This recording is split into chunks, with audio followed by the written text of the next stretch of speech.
জয় শ্রীকৃষ্ণ, জয় রাধে। সকল ভক্তবৃন্দকে আমার অনেক অনেক ভালোবাসা। তা আপনি কি করে বুঝবেন যে আপনার বাড়িতে গোপু সোনা আছেন? আপনি অবশ্যই বুঝতে পারবেন যে আপনার বাড়িতে গোপু সোনা আছে। কেমন করে বুঝবেন জানেন? ধীরে ধীরে দেখবেন গোপুর প্রতি আপনার অনেক মায়া হয়ে গেছে। কেমন করে? ওর সেবা।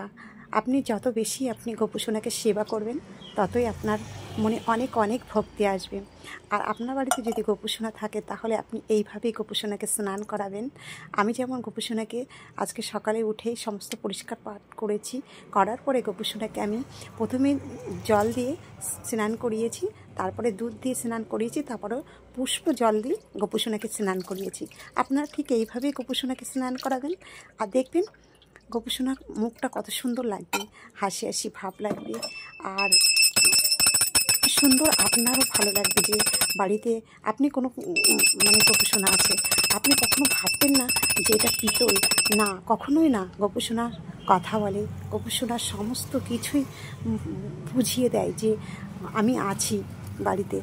আপনি বুঝতেই পারবেন যে গোপু সোনা আপনার বাড়িতে আছে।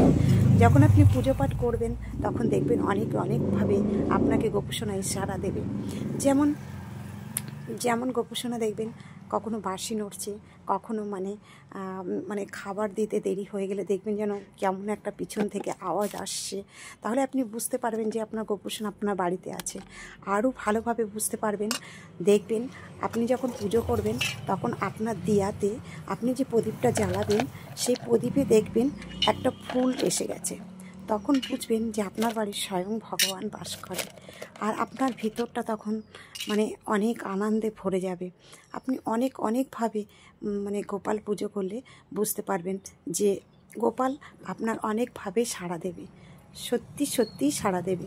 আমি আগে বুঝতে পারতাম না যে গোপু সোনা সত্যি এরকম প্রথম আর কিন্তু এখন আমি গোপু সোনাকে তুলসী না দিয়ে আমি সেবা করলে যেন আমার লজ্জা লাগে। তার জন্য আমি গোপু সোনাকে ঘুম থেকে উঠে সবার কাজটা আগে সেরে ফেলি, তারপরে লাস্টে আমি গোপু সোনার কাছে এই কারণে যাই যাতে আমি সময় নিতে পারি যে ওকে ভালোভাবে সেবা করার জন্য। দেখুন এই যে আমার প্রদীপে আজকে আমি গোপু সোনাকে ভালোভাবে স্নান করিয়েছি, রোজই করাই। দেখুন আমার প্রদীপে ফুল এসে গেছে। তা আজকে আমি প্রদীপ দিয়ে গোপাল সোনাকে ভালো করে আরতি করছি। আর আপনারা ঠিক গোপাল সোনা থাকলে আপনাদের বাড়িতে আপনারা ঠিক গোপাল সোনাকে এইভাবেই পুজো করবেন। দেখবেন আপনি দিনে দিনে আপনার অনেক পরিবর্তন এসে গেছে। আমি আগে অনেকভাবে আমি অনেক একটা আমার আর্থিক অবস্থা অনেক খারাপ ছিল। আমি গোপু সোনাকে ভালোভাবে প্রথমে সেবা করতে পারিনি, এখন কোনো রকম করি। আর এখনও আমি রেন্টে আছি, ভাড়া ঘরে থাকি, আর এই গোপালকেও আমি রেখেছি।